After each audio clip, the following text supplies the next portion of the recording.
Alright y'all, welcome back to the channel and to some more turkey patterning, and today we've got another interesting combo to run that I think has the potential to give us a really nice circular even spread. At least that's the hope. I don't think we're going to be able to get a super tight or super condensed hot area of shot through the core or anything like that. It's an older school choke that's much more simple than a lot of the stuff we got today, and these shells have been kind of moderately okay performers as well. So I think that's what we're going to be looking for a pattern, is that nice circular even spread of pellets. And if we can get that, then it might legitimately be a very nice turkey hunting combination. So we'll see what happens anyway. For the shells I've got today, I brought out some more of the Remington Premier Magnum Turkey loads. These ones though are the 12 gauge, 3-inch, 1 3/4 ounce payload of lead 4s at about 1300 feet per second. We've tested our fair share of these Remington Premier Mag lineup, and we know generally what they can do. They're decent shells. They've always gotten the job done, but they've never really beaten much of anything else on the shelf, really. They might be a little better than some of the nitro turkey shells are, but that's about it. Anything from Winchester a lot of times can beat these out, but they're a pretty steady average performer overall, unless you really get a wild choke combo that doesn't like them. So we know what these are capable of. It's just a matter of what they're going to do through today's choke. But as for today's setup, I brought out the Remington 1187. It's got a 28-inch barrel on it, and for our choke, we've got an old school Remington Turkey Super full choke. These are 665 constriction, and there is nothing fancy going on with them at all. No steps, no porting, no straight rifling, nothing. Just a smooth 665 constriction. This is one of a number of different turkey chokes that Remington has produced over the years. I think some factory turkey-oriented guns did come with this, but you could also buy it off a store shelf as well, just by itself. We just recently picked up this version, since I have several others from Remington, and it has already shown to be a pretty even patterning choke. So we'll see what it gives us. We've got an all Remington setup today, between the shells, gun, and choke. In theory, you would think it would work, but that doesn't always work out the way you initially think it will anyway. So for today's test, we're running everything the same as usual. I've got the turkey target set up at 40 yards and the chrono to get our velocity. So let's get you guys a view of that target and see what these Premier Mag 4s can do through a little bit older Remington Turkey Super full choke. I'm hoping that it gives us that nice even area of shot, but we could be surprised. It could be terrible. It could be really impressively tight. We don't know until we try it, so let's take our shot and see what we get.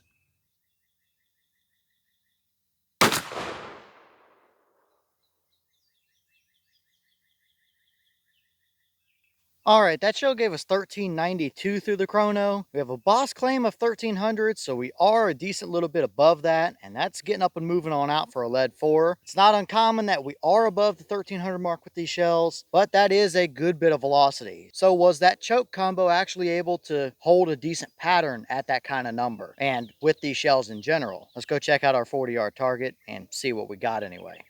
Okay, so here we are down at our 40-yard paper, and I guess I technically was not wrong in my guess on what was going to happen, that we would see a pretty nice even spread of pellets, which looks like we do at least decently well have that. But you can also see that it is a pretty broad spread of pellets as well. I was hoping to see a nice even spread, but I also wanted it to be a little more condensed and broad in than what we have here. Now, this is not a bad all-around combination, just judging initially from the pattern here. You could turkey hunt with it. It would make a great waterfowl combination if you could still use lead for ducks and stuff, which unfortunately you can't. You could do property stuff with that as well, anything from varmints up to fox coyote territory within respective range capability anyway. With that kind of pattern, it would be a decent kind of all-around performer. But as far as turkeys go, it is definitely capable, but it is a little bit on the broader side. For my taste anyway, personally. Do we have a dead bird at 40? Yes, indeed we do. There's one right below the eyeball and several more in the center of his neck down there. So yes, it is absolutely 40-yard capable. There's nowhere the bird can move to and get through that spread of pellets, but you're also going to have pellets getting into your meat as well. And if there's another bird that's close enough to him, you may also clip that other turkey with a pellet or two, depending on how close they are. So it is most certainly a little more of a broad spread. Now that may not be a terrible thing for some people in certain situations. I know plenty of people like to have a little more breathing room in their pattern rather than those really super tight screaming hot cores. Not a bad thing whatsoever, especially for the people that hunt at 20 to 30 yards or so in that range, which that's where most turkeys are shot at anyway. That would definitely work. It would give you a little more wiggle room to work with rather than shooting a straight up baseball at them still at 20 yards or so. So may not be a terrible option for what some people are looking for. Some guys might be perfectly okay with that out to 40 yards. Other people may want a little tighter spread. To each their own on this one. It's an okay pattern. It's not completely terrible, but I wouldn't mind seeing it brought in a little more than that. I can, interestingly enough, also tell you that the Winchester Double X shells that we've ran through this choke before do definitely out pattern these. So that is also a factor. Just goes back to them being a Remington shell in general, how I was explaining earlier, how pretty much everything from Winchester would beat them out. A Double X, which is kind of equivalent price to what these are most of the time, will pattern better from what we've seen from this same choke. So interesting development there, I guess. But let's pull the turkey target down and get it out of the way. I'll finish counting and circling some pellets. We'll see what the pattern looks like as a whole, because it's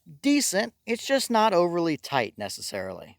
Okay, so now our turkey target is out of our way, and we see pretty much the same thing I was looking at already. It's a decent pattern. It's just not overly condensed down. Now, you can definitely see the start of a condensed pattern now that we've got our turkey target out of the way. It does appear like what's inside of our big circles there is a little tighter compared to what's outside around the edges. So it tried, it's just not quite there all the way, which isn't massively surprising considering what the setup is. But we have a 10 and 20 inch circle drawn here on the target. Within our 10-inch core, we have 52 pellets. Decently even spread, just not a ton of them. Usually for a decent solid performing lead shell, I like to see 100 or more in there. So we're about half of what I would ideally like to see, but it is a good enough core to do the job. Outside of that, with our 20-inch leeway ring, still keeping a decently even spread. Might have a few little thinner spots mixed in throughout there, but nothing major. That gave us 92 additional pellets within that circle. Usually I like to see 140, 150 or a little more, so a little bit less there as well. But that's all because we have a bunch of stuff outside of it as well, kind of all around the edges. It's not necessarily scattered all over the place. You can see yet again it tried to condense itself down. It's just not overly tight for constriction. So still the same story kind of remains here. It's okay. It's not great. It's not terrible. If somebody handed it to me and said, this is what you have to use, sure, I would run it. Maybe I'd keep my shots 35 yards and in or so. Obviously 30 yards and in, that's going to be an absolute hammer still. So it would certainly do the job, but it wouldn't be my first ideal choice necessarily. A Winchester shell definitely will outshoot these. But for some people, if they find these shells on the shelf at Walmart on sale, and that's the choke and gun combo they got, I mean, they're going to run it and they're going to take turkeys just fine with it. So to each their own. If you like a little more broad pattern that's still decently even and you're shooting birds at 20, 25, maybe 30 yards, nothing wrong with running that combo. But I would have liked to have seen it a little more condensed than that if I want to get really picky about it personally anyway. So no real surprises here for our results. I'd say it's pretty reasonable for what most of us probably expected it to be in the grand scheme of things. And here's the wad out of that shell. Typical Remington equipment here. Looks exactly the same as what they usually do. No major damage or anything. You definitely have a few little pinholes and stuff here and there, but that is not uncommon regardless of what choke you run these through. These are just a soft wad, and they usually do about the same thing overall. That's exactly what we saw here today. So nothing out of the normal, nothing I'm worried about as far as the wad goes.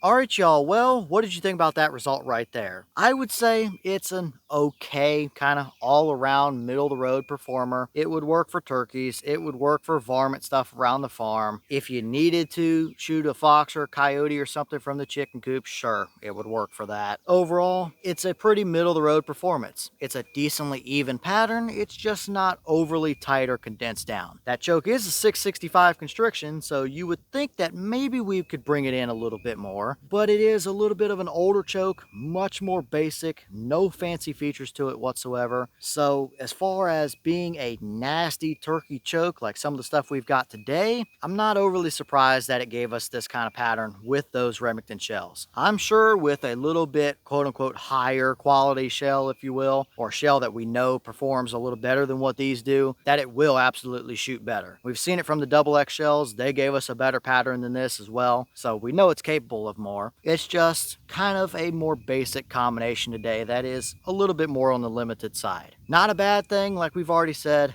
For some people that want more broad patterns, that's a pretty decent option. It keeps a nice even spread. It's capable to 40 yards. I wouldn't really push it much farther past there, but if you're shooting birds at 20 to 30 yard range and want a pretty decently cheap shell and what may very well be your stock choke in one of your 870s or something with that particular Turkey Super full, it would serve you just fine overall. You don't have to run anything super fancy or expensive to get the job done, and that would still certainly do it. So let me know all your thoughts about it down below. Is that about what you expected to see? Were you a little surprised one way or the other? Have you tested any of these Premier Magnum 4s or one of those old Turkey Super full chokes? And if so, what kind of results have you seen? Is this a pattern or a combo you would actually hunt with? Or are you kind of like me where it's okay, but you would prefer to see it a little more broad end than that? And maybe what other combos do you want to see us run through that old Super full choke? Let me know all that down below. But with that being said, I've got some more testing to get done for you guys, so I'm going to get back to it. As always, we have the channel Instagram as well as the mailbox where you can send stuff if you'd like. All that information will be in the description if you're interested in it, but I'm going to get back to it, so I'll see y'all in the next one.